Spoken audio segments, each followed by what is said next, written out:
I should have known this was coming. In fact, I did know. The second I received the invitation to my brother Nathan's wedding, I felt the familiar weight land on my chest. It wasn't an invitation. It was a summons, a carefully prepared script, where everyone had a role, where Nathan was the golden child, and I was the family shame. But I came anyhow, not out of hope, not because I desired to be liked, not even because I wanted to support my brother. I came because I had a plan. But before we get to that, let me tell you how I got here. I walk into the Grand Belmont Ballroom, one of the most expensive event spaces in the city. A crystal chandelier dangles from the ceiling, an extravagant reminder of just how much wealth my family holds. Tables are adorned with golden plates, white flowers, and the finest wine money can buy. Everything is costly, excessive, exactly what Nathan and my parents, Charles and Rebecca, live for. I take a slow breath, steadying myself. I don't belong here. I never have. Ryan. The voice cuts through the air like a sword. I turn to find my mother, Rebecca, standing near the entrance. Her gold-sequined gown clings to her slim frame, her hair groomed to perfection, not a strand out of place. She looks me over, her lips pressing into a thin line. "You could have dressed up a little more," she says, her tone laced with disappointment. I glance down at my navy blue suit, modest, tidy, nothing flashy. "Didn't realize there was a dress code," I reply, keeping my voice calm. She hums, a sound of dissatisfaction. "Well, at least you showed up. Try not to make a scene." And with that, she turns and disappears into the crowd. Try not to make a scene. It's funny, actually, as if I've ever been the one causing problems, as if I've ever been the one asking for attention. I wade through the sea of socialites, investors, and family friends, exchanging half-hearted nods and forced smiles. I know exactly why I was invited, to be exhibited as a cautionary tale. The black sheep, the disgrace, and soon they'll make sure everyone remembers that.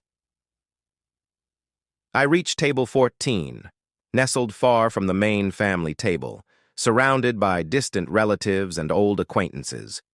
A strategic placement. Keep me out of sight. Keep me out of mind. A waiter fills my glass with champagne. I clutch the stem, letting the coolness settle in my fingers. Then, the lights dim. The music fades. A spotlight shines on the large screen, at the front of the ballroom.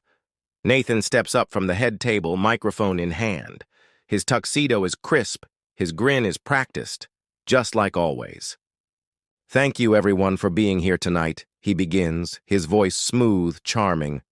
"It means the world to have our closest friends and family celebrating this wonderful day with us.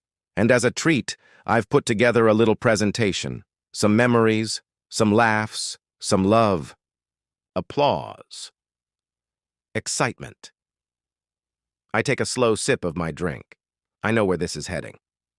The screen flickers to life.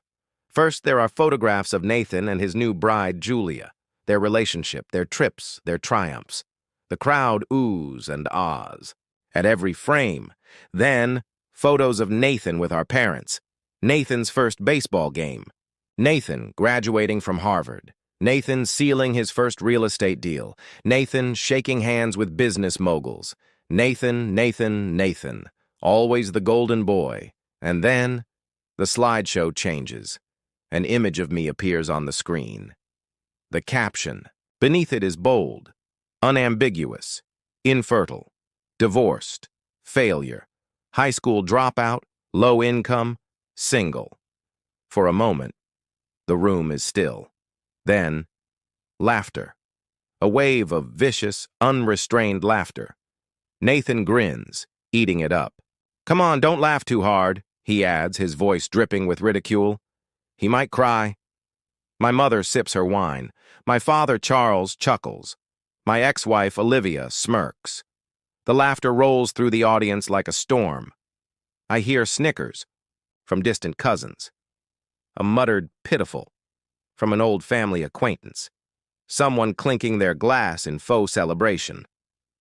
I sit there, still, silent. My fingers tighten around my phone. Not yet, Ryan. Not yet. I can feel their eyes on me, watching, waiting for me to crumble, waiting for me to validate everything they've ever said about me. But I don't break. Because what they don't realize is that this is exactly what I was counting on. Nathan keeps talking, but I barely hear him. His words blur into the background, hum of my hammering heart, the static in my veins. I stare at the screen one last time, imprinting the image into my memory. Then I pull out my phone. I hit a button. My voice is calm, even. Begin. The room goes silent. It happens quickly. The screen flickers, malfunctions. The slideshow ends. And then, a new image takes its place. Big white letters dominate the screen, shining under the spotlight, breaking free live, the truth of emotional abuse by family. The laughter stops. Confusion spreads through the room like a cold wind. I watch as my mother lowers her wine glass. My father stiffens. Olivia frowns. Nathan's confident smile falters. People start whispering, shifting uncomfortably in their seats. And then, a notification pops up in the corner of the screen. Live. Watchers. 200. 400. 6,000. 10,000. The numbers climb. Then a message appears. Bright. Unmistakable. A comment from Olivia's fiancé.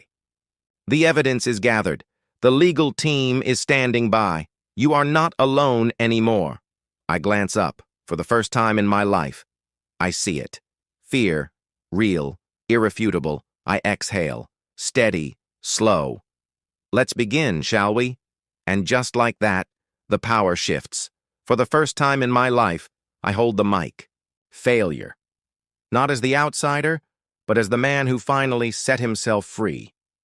I step outside, breathe in the chilly night air, and let the past drop off my shoulders like a thick garment. For the first time, I don't carry their words with me. For the first time, I am truly free. And as I peek at my phone, watching the viewing count climb past 3 million, I grin. Because this time, the whole world finally understands the truth. I should be done. I should walk away. Let the weight of their guilt crash down on them like an avalanche and disappear into the darkness. But there's one last lie that needs to be burned to the ground before I leave this place for good. The biggest lie of all. The one they used to humiliate me, to insult me, to make me feel less than a man, my supposed infertility. And now, with the entire room in tatters, my mother in quiet shock, my father absolutely paralyzed, and my brother standing alone in the rubble of his wedding, I finally deliver the final truth. And this one is going to sting. A lifetime of lies. For years, they weaponized it against me. Ryan can't even give his wife a child. What's the point of a man like that? No wonder Olivia left him. What type of woman would stay with? A broken man? It's a disgrace. It's a stain on our family's name. Over and over they said it, whispered it at family gatherings, let it slip at public occasions, flung it in my face whenever they wanted, constantly told me how much of a failure I was, and I let them. Because when you grow up in a house where your voice means nothing, where you are always the mistake, the afterthought, the lesser one, you stop questioning what they tell you. You just accept it as truth, until one day, you don't. Until one day, you wake up. Until one day, you get tested, and you find out the truth. They were lying. Not just lying, suppressing the truth. I step forward, letting the tension in the room rise. The screen behind me flashes with the following document, a medical report. The heading is bold, crisp, impossible to overlook. Patient, Ryan Carter, fertility assessment findings. No issues discovered. Silence. Deep, oppressive silence. Then, gently, I glance toward Nathan, and I smile. Now this is intriguing, I say, my voice calm, controlled. since according to this, I'm totally fine.